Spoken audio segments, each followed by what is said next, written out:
ஆண்டாள் திருவடிகளே சரணம்.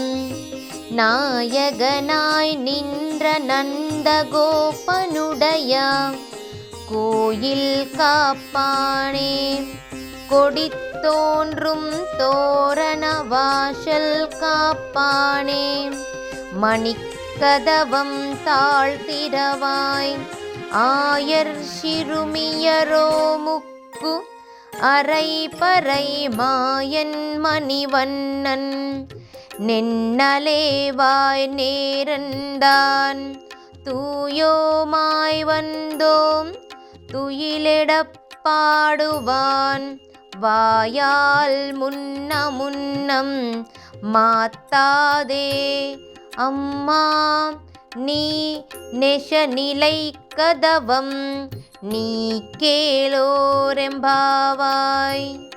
ஸ்ரீமன் நாராயண.